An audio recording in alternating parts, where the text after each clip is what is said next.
Okay, everybody, we are on Chaf Aleph Amud Beis at the top of the page.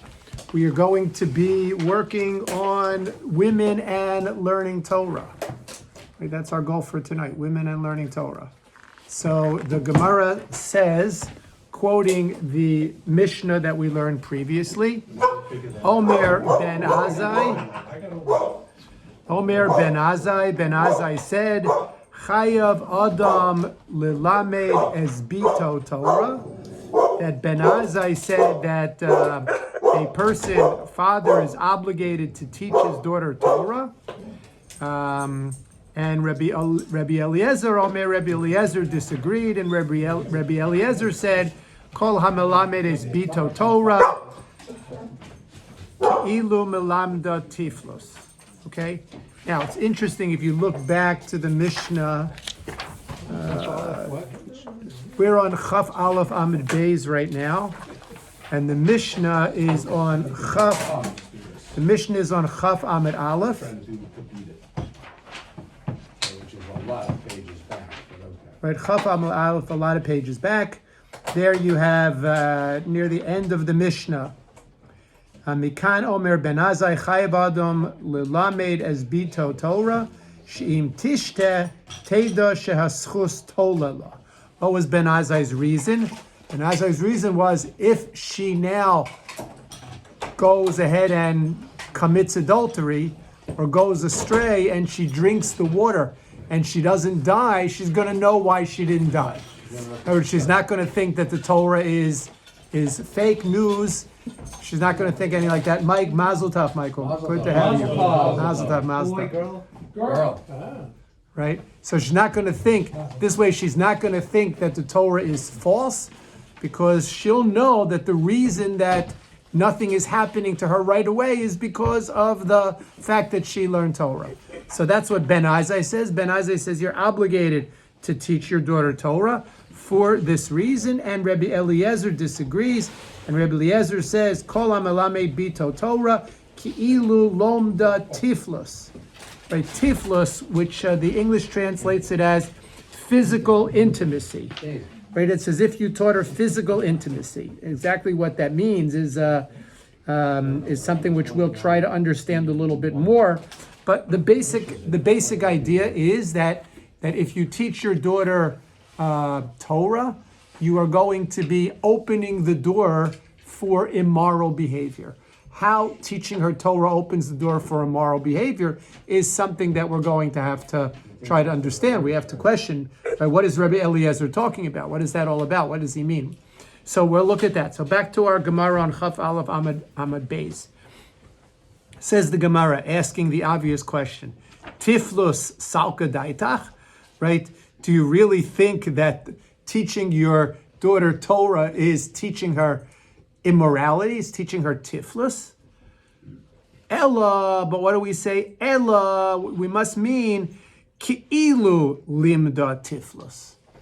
Obviously, the Torah is not immoral, so teaching her Torah is not teaching her immorality. But what does it mean? It means ki'ilu limda tiflus. It's as if you taught her tiflus. Now, doesn't that sound like just semantics? Yeah. Sounds like a game of words, right? What do you mean? It's as if you taught her tiflus, right? Either you taught her tiflus or it's as if you taught her tiflus. You know, what's going on? What precisely is the issue here? What is this tiflus that they're talking about? Amar Rabbi Abahu. Rabbi Abahu says, my timer, what's the reason? What's the rationale? What's the reason behind this idea that if you teach your daughter Torah, it is as if you have opened the door to immorality for her? What is this all about? So says Rabbi Abahu, my taima, my taima the Rabbi Eliezer. First he's asking about Rabbi Eliezer.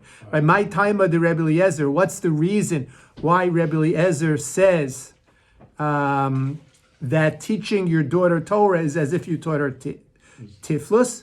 Dichsiv, because the pasuk says, Ani chachama shachanti arma. All right, we'll look over in the, you have it at the bottom right column, the Torah or Hashalem, the pasuk from Mishlei, Ani chachma, I am wisdom, shachanti arma, right? I dwell among Arma. What is Arma? I dwell among, what is Arum? The Nachash was Arum Mikol Behema, right? From every creature. Arum is cunning, smart, clever. All right, this is the pasuk from Mishlei. What happens? That when, according to this, what's the idea? According to this, the way that Rabbi Abahu explains it, when you teach your daughter Torah, so you are teaching her to be arum, to be cunning, to be clever, to be cunning and to be clever. Okay, what's wrong with being cunning and being clever? What's wrong with that? What's wrong with being clever? What's the idea of clever here? Right? Getting around the law. Oh, so Mike is right. In other words, you're going to be teaching her how to get around the law. Right? You're going to teach her how to get around the law. Meaning that when she learns Torah, what is she going to learn?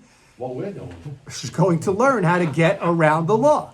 So she's going to learn how to get around the law. So don't teach her Torah. Because when you teach her Torah, you're teaching her a certain level of sophistication that's going to allow her to get around the law, or to think maybe she's getting around the law. And as a result of that, immorality is right around the corner. To get around the Sotah law? What is she, right? She's not getting around the law of, right? She's not getting around the law of fasting on Tainus Esther. That's not what it means. It doesn't mean she's getting around the law of fasting on Tainus Esther. It means she's getting around the law of sexual immorality. That's the law that she's getting around. That's why Rabbi Eliezer says, when you teach her, what's going to happen? You're giving her the tools to, to know the ins and outs, the do's and don'ts, right? Now she'll know, you need two witnesses, and the two witnesses have to watch. The two witnesses have to see you, or you have to be in long enough to run around the palm tree. So if I time it just right, so it's shorter than running around the palm tree, I'll be fine. In other words, you're going to teach her all of the kunsin, right? All of the kunsin. You're going to teach her all of the kunsin, right? The chaps that she needs to be able to, quote, get away with doing something which is immoral. That's Rebbe Eliezer's position. Now, you think about it for a second, it's really a terrible stereotype, right? It's suggesting that women have this innate desire for sexual immorality, and you're just going to give them the tools now that they were otherwise lacking, right? You're going to give them the tools to be able to do this, something that if you had not taught them this, they wouldn't have done it. But now that you've taught them how to do it, now they're gonna do it. It's Rabbi Eliezer is very difficult to understand. But at least let's try to understand what the Gemara is telling us, right? That Rabbi Abahu is explaining Rabbi Eliezer by saying that the whole point of this is you're going to be teaching women a certain degree of sophistication, a certain level of sophistication. Implicit in that statement of Rabbi Abahu is that women don't have that level of sophistication without being taught it. Unlike men. Now, is that accurate? My life. I just go by what little I would venture to say that that's Most women are, right. That's dumbest probably women are not so smarter than the accurate. smartest men. But what we're going to see tonight, what we'll try to unpack tonight, is that we are talking about a societal perspective. Ask that question in Chumash Right. class this week. A societal perspective. What's the societal perspective? So remember, in the days of the Gemara, right, Rabbi Abahu, in the days of the Gemara, women were generally restricted to a very limited life sphere, if you will, right? They didn't interact in the, and it wasn't just Jewish women, by the way. This was women in general, right? Women in general didn't interact in the public arena, right? If they interacted in the private arena, right? They interacted with their family. Right? Men interacted in the more public arena. We have this expression, we say, Kol kvoda bas melech penima, that the essence of the king's daughter, meaning a woman who represents this model of a king's daughter, is inside, right? It's within the four walls of her house. It's not out in the public arena. That was society at that time. That was how women operated. Women operated within the family, within the home. They didn't operate, outside. Yeah, you talk about, the Chafetz Chaim's wife ran the business. Okay, but the Chafetz Chaim is much, much later than Rebbe Eliezer. Right? Rebbe Eliezer is when? When is Rebbe Eliezer? Rebbe Eliezer is from the Mishnah, right? So he's earlier than 200 of the Common Era. Right. Earlier than 200 of the Common Era. When was the Chafetz Chaim? 20 years ago. Chafetz Chaim lived in our generation, if you will, right? Or died in our generation. But the right? Deborah was earlier. All right. So in other words, the Chafetz Chaim, right? So the Chafetz Chaim lived almost, I don't know, what do you want to say, 1,800 years later? A lot changes in 1,800 years. A lot changed in 2 years, right? A lot changes in 1,800 years. So the world in which Rebbe Eliezer was living was a world in which women were not sophisticated by design. In other words, it's not that they lacked the ability to be sophisticated. It's not like they lacked the skill to be sophisticated. They were not sophisticated by design because that was the role in which society placed them. And if your whole life is, very much limited by the, four walls of your house and cooking and cleaning and taking care of the children, and that is going to lead to the opposite of what being in the world is going to lead to. Being in the world requires a certain degree of sophistication to interact in the world. You have to, if you're going to be successful in interacting with the world, you need to have a certain degree of sophistication. Men whose responsibility was to interact with the world, they were the ones who had to make a living. They were the ones who had to earn money. They needed to interact with the world. They needed that level of sophistication. So men acquired that level of sophistication, and their learning only reinforced that level of sophistication. Women didn't need that level of sophistication. It was not part of their job description at the time, if you will. And as a result of that, since they didn't need that sophistication, guess what? So we don't teach them Torah. Why? Because if we teach them Torah, what we're going to be exposing them to a sophistication that is not something that they're accustomed to. So we don't teach them Torah. Now, also, isn't it true that Gullus, being in Gullus, is like a sakana for women to be out in the world, so to speak? Correct, but I mean, not just Jewish women. It was a sakana for any woman to be out. Women generally were not out. Particularly for Jewish women, given the cultural norms. Correct. Absolutely true. Absolutely true. It's a whole different. Now, again, listen to this, right? I'm being a heretic, right? If we had somebody from Satmar sitting here at the table, and I don't know if any of you are closet Satmar Hasidim, but if we had somebody from Satmar sitting here at the table, they'd be not happy with this approach. Because what does this approach say? This approach says Rabbi Eliezer's statement of Ki'ilu Limda Tiflus, Rabbi Eliezer's statement is rooted in a different time. Now, I'm not going to go out on the limb and be a heretic all by myself. I'll join you. There are acceptable positions within classical Judaism to say exactly that times change. And as times change, so our approach needs to be modified as well. Now, this is a slippery slope. Why? Because the minute you start to say, well, that was good for the days of Rabbi Eliezer, right, when women were not so sophisticated. And now today, maybe they're more sophisticated today, and therefore they should be learning Torah. So where do you draw the line? Does that just apply to learning Torah? Can you say, well, back in those days, Reform Judaism. Yeah, right. In other words, where do you draw the line? It's a slippery slope. So I want to proceed cautiously here. I'm going to focus specifically on Torah learning, and we'll see if we can, gradually expanded a little bit. But we'll focus specifically on Torah learning. Okay.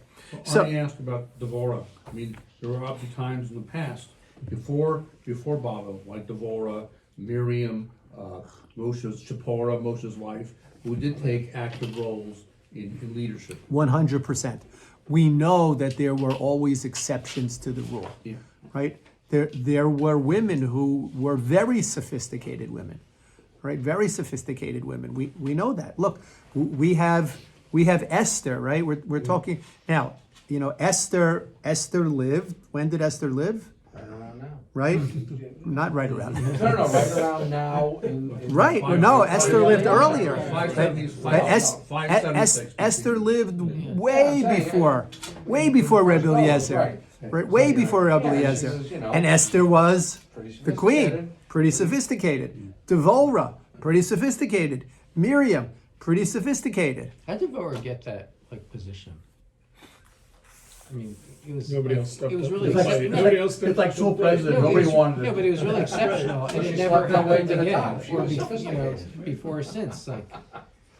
Yeah, I don't know. I mean, Arnie is asking an No, it was interesting a question. pretty powerful position. That I mean, it was- Devorah, It it was the leader of the. more than Esther. No, it Esther was the sort leader of the Jewish people, no question. Devorah was a shofet. She was a neviah. She was a shofetet. We know there are But she- 7 women who were neviot. commander-in-chief. I mean, Correct, correct. She was she was spoke for Hashem.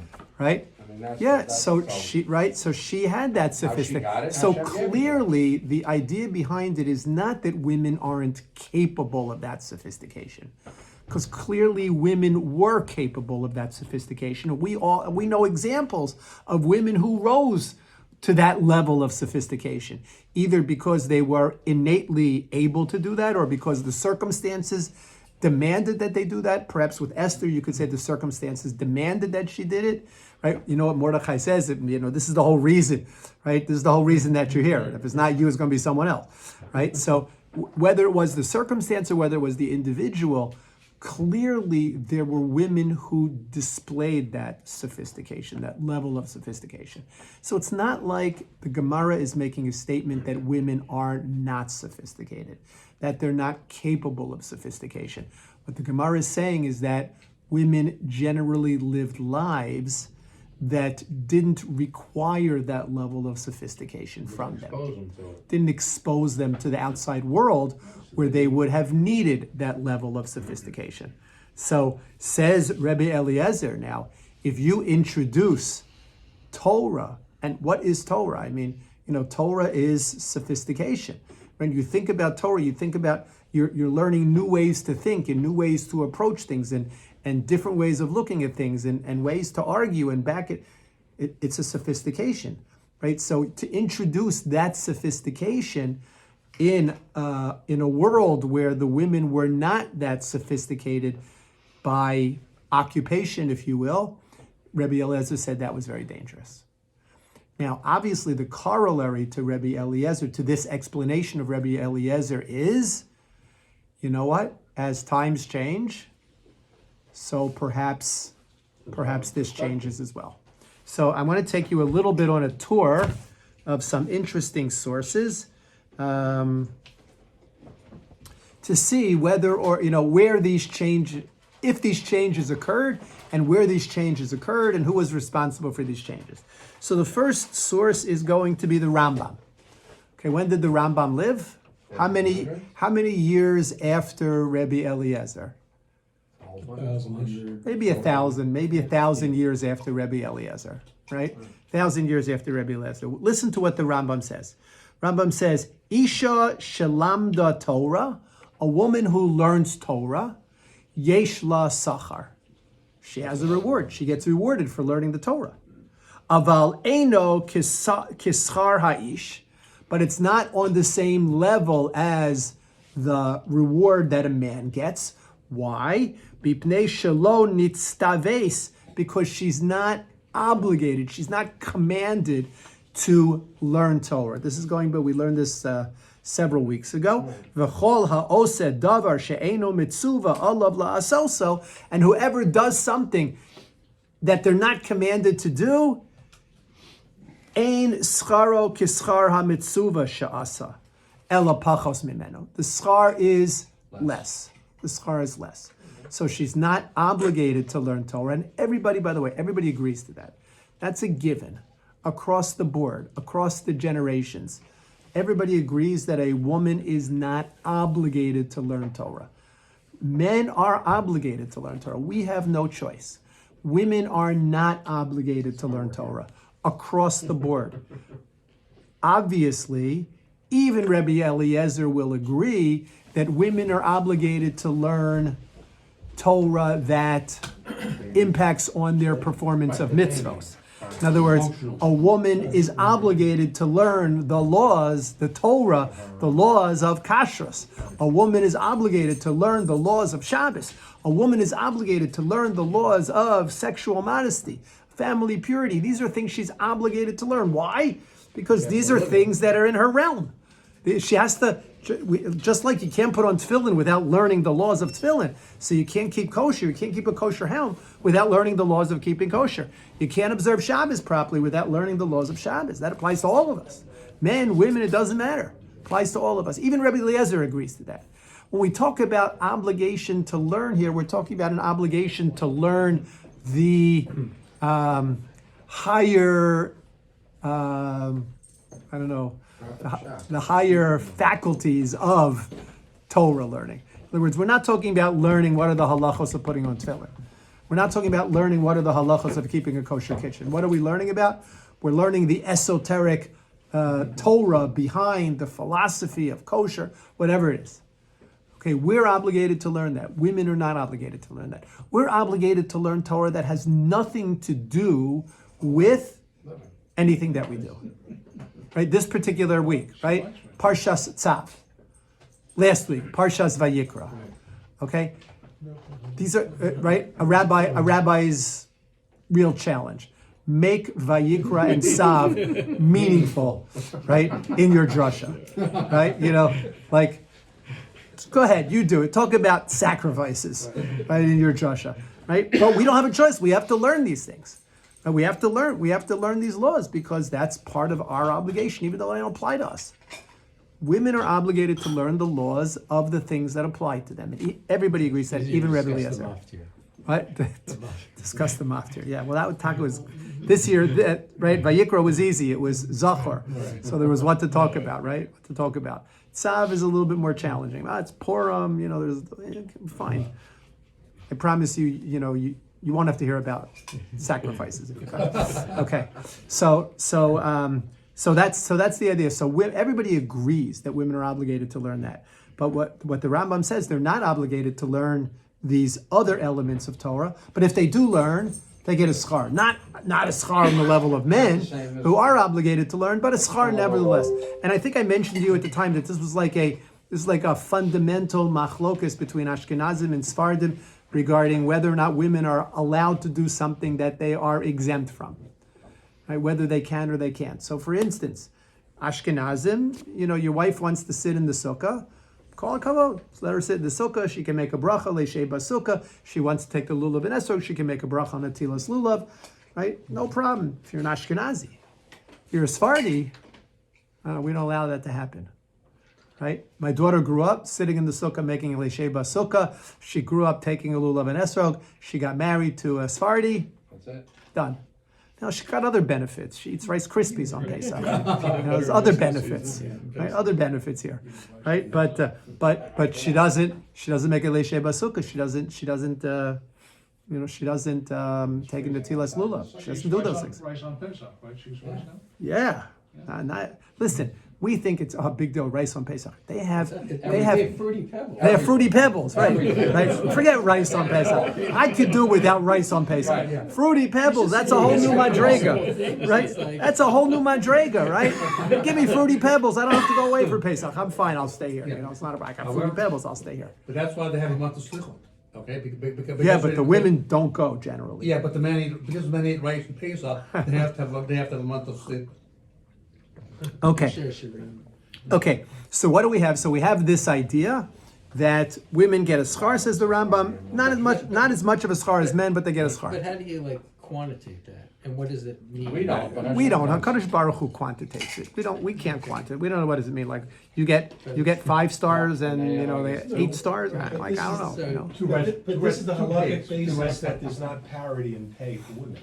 Right. This is the basis, right? That's where it all comes from. Women and all of that. Maybe it all comes from the Rambam. Although I have a funny feeling it predates the Rambam. But okay. Anyway, so listen. So what did the Rambam say? We didn't get to it yet, but the Rambam says, "Tzavu chachamim." The rabbis commanded. Interesting, the language that the Rambam uses. Tzavu chachamim shelo yilamed adam es bito Torah. That the chachamim commanded that a father should not teach his daughter Torah. Why? Mipnei sharov hanoshim ein da'atam mechuvenes lihit lamed. What's he saying? Why? Why? Because most women, Can't learn. right? Not that they can't learn, right? It's not that they can't learn. It's that their perspective on the world doesn't have that sophistication. Doesn't have that sophistication to learn, right? Their perspective on the world doesn't have that sophistication to learn. Now, you could be calling me apologetic here. Okay, maybe I am being apologetic, and maybe I am translating the Rambam in the most favorable way, right? And yes, it's true. The Rambam is not here for us to ask what he meant by that. But I'm not sure that we can make a credible case that the Rambam meant that women are intellectually inferior to men. Right? I don't think that that's what the Rambam is saying. And I think what the Rambam is saying is that based on the lifestyle that women lived, they were not receptive to this kind of rigorous intellectual activity. Now, think about it for a second. Take somebody who's a Baal Tshuva, right? Never learned in yeshiva, never went to a shiur before, and sit him down at a Gemara shiur. And what happens? 20 Lost. years later, he's still sitting there. He's lost. Absolutely lost. He doesn't understand the terminology, he doesn't understand the methodology, he doesn't understand the words that are being used. Same thing with a 6-year-old. He doesn't understand any of Never it. done it, doesn't. Correct. So, Right? In other words, but if you start at a young age and you learn, so then you become more comfortable. Then you become, because you have trained yourself by being exposed to that world, you have trained yourself to function in that world. And that's what we do, right? We send our kids to yeshiva. Now, we send our boys and our girls to yeshiva, and then hopefully we'll get to the reason why. But at one time, the boys went to cheder, the girls didn't go to cheder. The boys went to cheder, and why did they go to cheder? They went to cheder because they had an obligation to learn Torah, and they needed to learn how to learn Torah. So if you need to learn how to learn Torah, you have to put yourself in that environment. And the longer you're in that environment, the more you're in that environment, what happens? The more comfortable you become with the intricacies, with the sophistication of learning Torah. Not everybody learns. Not everybody's able to do it. But why do we have to take it from the sophistication, right? Because let's go into the modern world for a second, into the secular world, right? So you have a husband and a wife who are both physicians. I don't know, maybe there's one or two around the table. Okay. Or a husband, right? They're both professionals, right? My point is that the husband is concentrating almost exclusively on his career, whereas the wife is kind of on her career and on her children and on the family, right? So, the it's not that they couldn't if they weren't put in that situation. Well, you're just bringing a proof to what I'm saying. So In other we're words, saying the same thing? right? I think so. In other words, I think so. I think Saying so. what he's saying. Right? In other words, what I'm saying is based on the societal values that women lived with, And still the conditions, their the needs. conditions that women lived under, that was Many men don't cook. a certain limitation. You're saying the same thing. You're just skipping ahead 2,000 years, right? But it's the same principle. In other words, the same principle is a woman who is tending to her professional career and tending to the needs of her family, while her husband focuses almost exclusively on his professional career, is not going to have the same opportunity for accomplishment as her husband has. Right? And that's not a function of an innate deficiency. It's a function of the social environment. So so you are saying, I think you're saying the same thing that I'm saying. You're sort of corrupt. You're just saying it 2,000 years later than I'm saying it. But what I want to suggest is between me and you, a lot has changed. Namely, Arnie. No, between me and you, a lot has changed. All right, and we'll see why. But so this is the Rambam. This is what the Rambam is saying. Right, the Rambam is saying that Sabu Chachamim shelo yilamed Adam es bito Torah mipnei sherov anashim ein datam mechuvenes lislamed. Ella hein motzios divrei Torah ledivrei havai lefi anius da'atan. Because they're not exposed to this, because they don't have that level of sophistication, because they never learned that level of sophistication, it seems to them they don't take it seriously. Meaning the Torah, they can't assimilate it within a framework of sophistication. Okay? So as a result of not being able to assimilate it within a framework of sophistication, that's the problem. And therefore, Amru Chachamim, Kol HaMelamed is Bito Torah, Ki'ilu Limda Tiflus. Listen to what the Rambam adds, though. Bamed Dvarim Amurim, what are we talking about? Torah Shebal Peh. Rambam says we're talking about Torah Shebal Peh. Right? Aval, Torah Shebichsav, Lo Yilamed Osa Lechatchila, V'im Limda, Eina Kimelamda Tiflus. What is the Rambam introducing? Rambam's introducing something fascinating, right? The Rambam's 1,000 years after Rebbe Eliezer, and he's like introducing this tremendous idea. And what is that tremendous idea? That not only are women allowed and indeed obligated to learn the laws that the Torah that's behind the laws that apply to them, they're also able to learn Torah Shebichsav. What's Torah Shebichsav? Chumash. Tanakh. Right? They're able to learn that. Right? Now, the Rambam's a little bit challenging right now, right? They're able, that means they have the ability? No, it means no, of course they're allowed, but it's what he says, V'im limda eno kimelamda tiflis. That lichatchila, the father should not teach his daughter even Torah Shebichsav. But if he does, we don't have to worry. We don't have to worry about it. We don't have to worry about it, right? So the Rambam is already expanding this a little bit more. Okay, Shimshon Raphael Hirsch is next on the list. When did Shimshon Raphael Hirsch live? The 1800s, right? Right, the late 1800s. Yeah. Right? He founded in his community educational institutions that had both boys and girls learning. Boys and girls learning. First co-educational schools. I don't know if they were learning, right? They weren't learning in the same, they weren't, not co-educational like More separate classroom.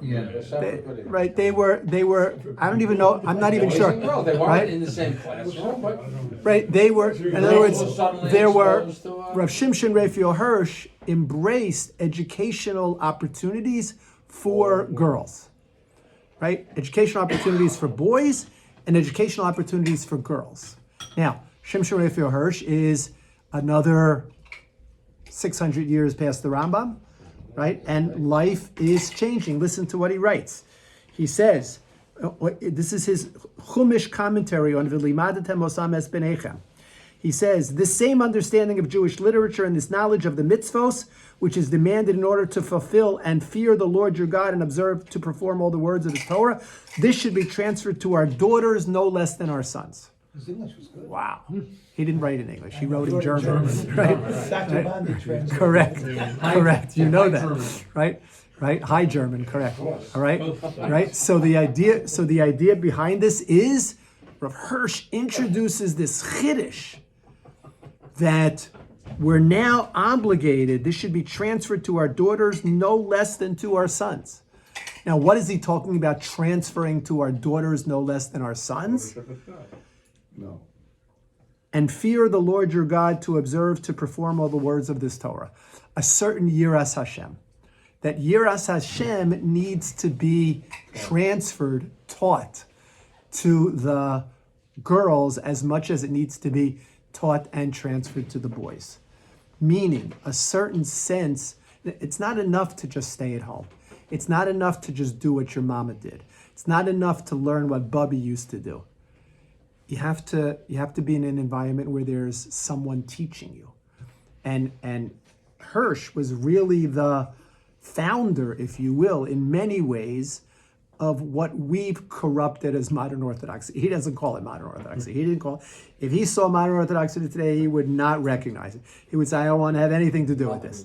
Right? But what he created, this concept of Torah Umada, right, it was on the cutting edge.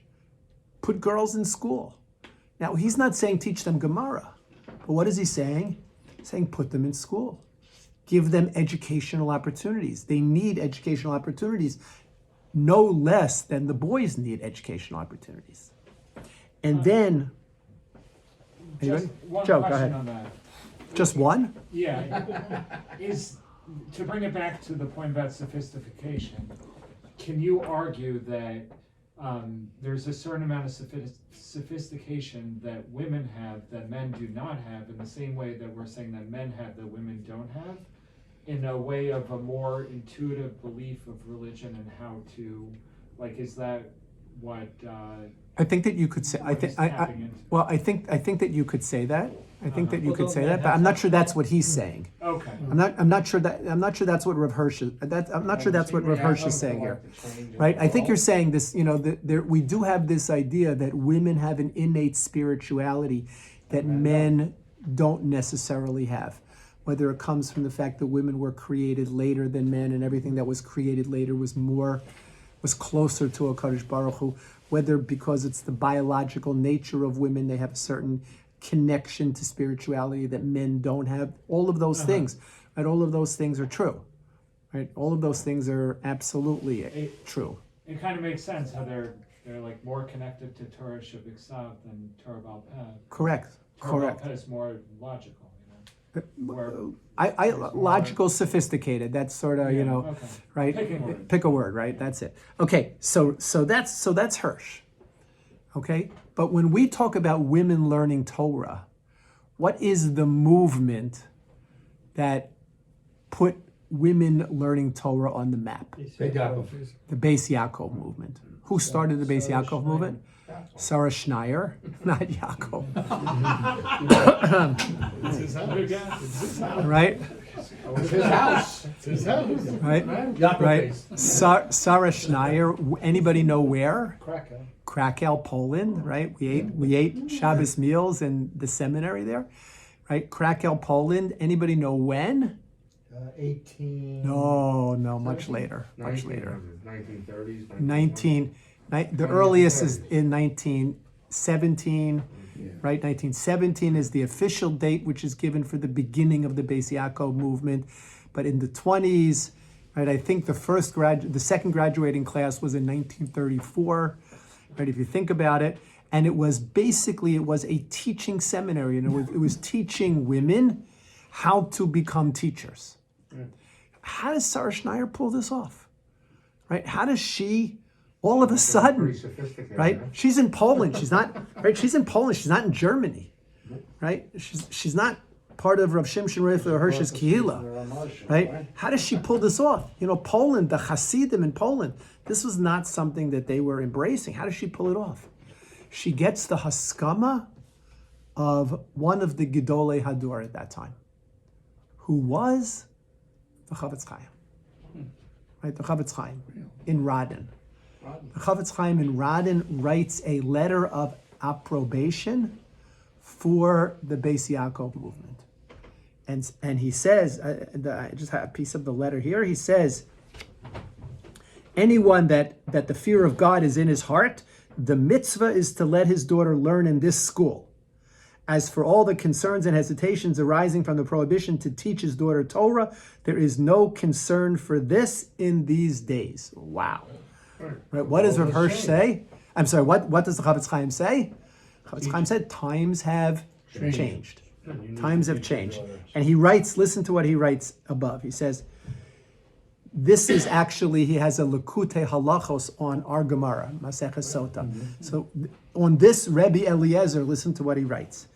He says, one who teaches his daughter Torah, it seems that all this applies specifically to earlier times, when the received ancestral tradition was very strong for each and every person to act in the way of his forefathers.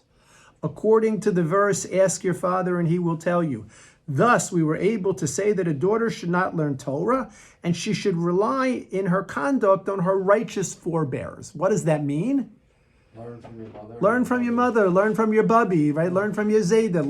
Learn from your father, right? Learn by copying. It's called the mimetic tradition, right? Learn by copying. This is the environment you grew up. You grew up in a holy environment. You grew up in a protected environment. You grew up in a sheltered environment. Learn from there. But writes the Chavetz Chaim, now in our great iniquities, right? Lavosenu harabim, right? Now in our great iniquities, the received ancestral tradition has become very, very weakened. And it is also common that one does not live in the place of one's forebears at all. Especially those women who accustom themselves to study writing in the language of the nations. Secular learning.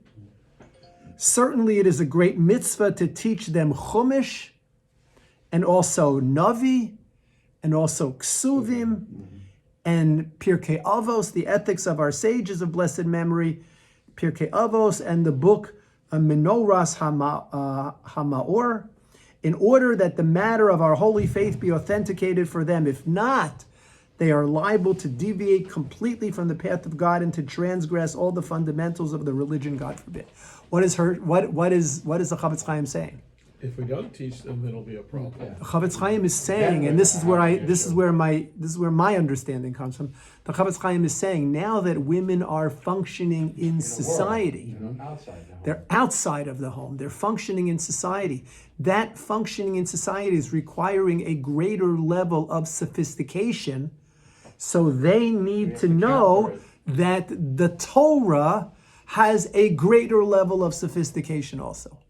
Because if they just see this greater level of sophistication in the outside world, and they don't see it in their tradition, they don't see it in their Torah, what's going to happen? They'll be drawn to the outside. They'll be drawn to the outside world. Now, obviously, the Chavetz Chaim, some time ago, I mean, not in the far distant past, but some time ago, Rav Soloveitchik is the model today for the way in which our daughters learn. Because they don't just learn Tanakh, they don't just learn Torah Shebechsav, they learn Torah Sheba'al Peh, right?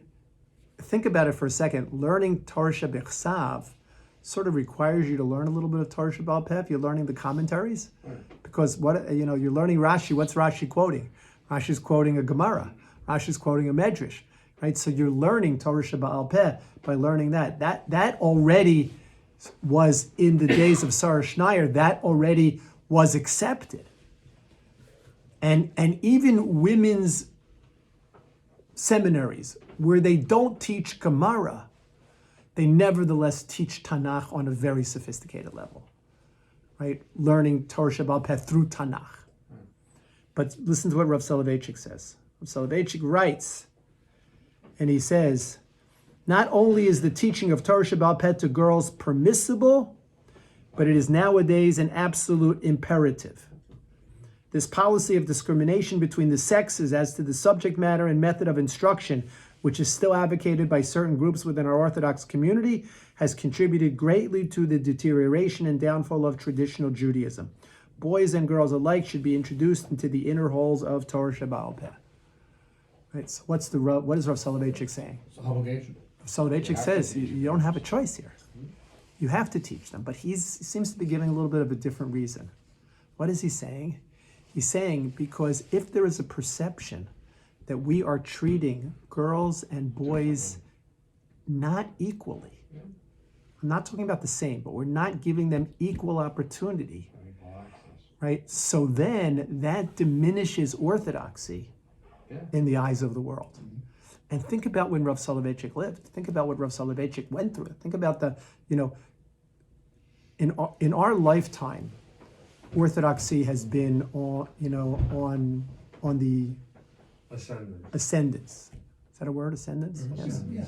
Right? Ascendancy, whatever. It's been going, right? On the rise. Right? It wasn't always that way.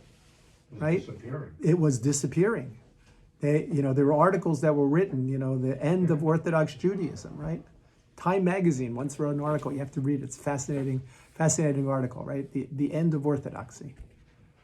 Because they just saw that we were going to be irrelevant. And that's what the Rav was talking about. He said, we can't live like that. We have to give them equal opportunity. That's the society, that's the world in which we're living. One last thing, and then I'll let you go. I'm sorry. He says, women will not consent to conduct themselves in accordance with Torah if the matter is not understood by them from its source in Scripture and in Gemara. There are complex problems that appear every day in our technical world, and if girls do not learn the fundamentals of Torah from the Chumash and from the Gemara with the commentaries, then God forbid our authentic Judaism will cease. Fascinating. That's where we are today. We're a long way from Rebbe Eliezer, right? But that's where we are today. Okay, Mir Hashem. No class next week. I apologize.